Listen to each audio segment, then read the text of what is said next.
Today I want to talk about pruning a tree hydrangea, or Hydrangea paniculata. I think it was smart of the Latin people, or whoever names plants, to have paniculata in the name, because when we usually tell our clients that it would be great just to prune everything completely off this, they'd panic and don't believe us. So I thought I'd make a video of what I do to this plant every year, and I've done it for years and years, and it's perfectly healthy.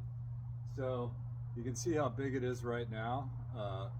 This time of year in the fall, after the flowers have dried, I usually cut it back to almost nothing, and this is how much it grows throughout the summer. You can prune them anytime in the winter when the flowers are dry. If you can leave it, it makes a wonderful winter interest in the garden, a place for bugs and birds to hide, and insects, bugs and insects. But I prune this in the fall after the flowers dry, because the snow falls off the roof and breaks it if I don't, and I'd rather make proper pruning cuts than have the snow break the plant wherever it can. And so we don't just cut it off randomly. I do cut it back to heading cuts, is called, and I just want to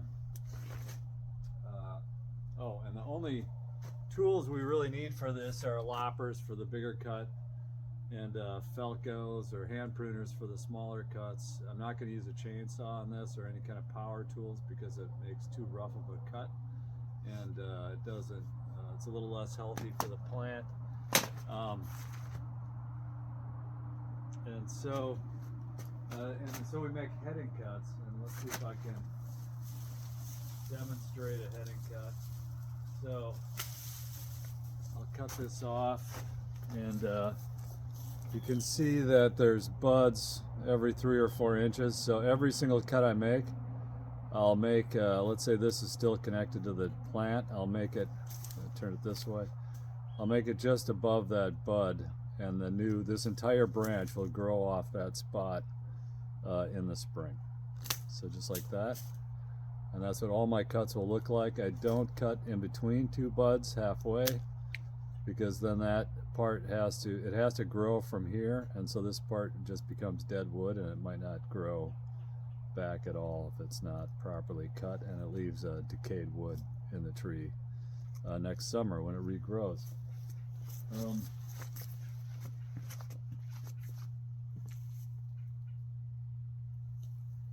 And now, without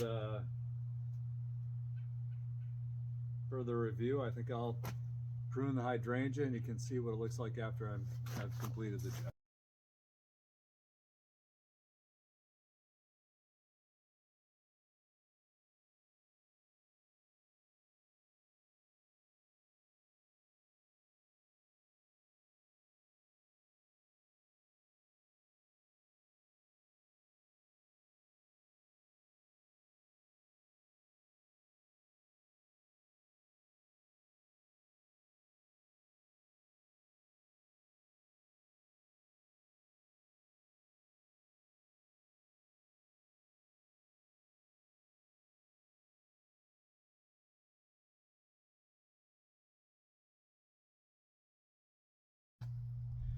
Believe it or not, it grows completely that big again every year.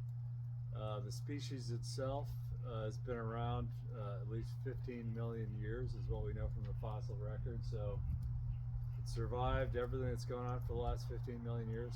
It'll survive this also. So when your tree hydrangea gets too big, you can cut it back and let it regrow.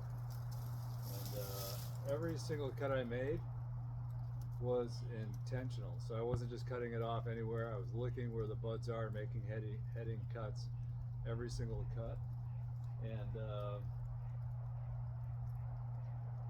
every couple of years I'll simplify it a little bit too. It's looking a little bit complicated and sticky right now, but that's fine. It grows back fine. And I'm also kind of hunting for dead sections too, and I'll cut those out as well. But anyway, that's how you prune a tree hydrangea, Hydrangea paniculata. Thanks.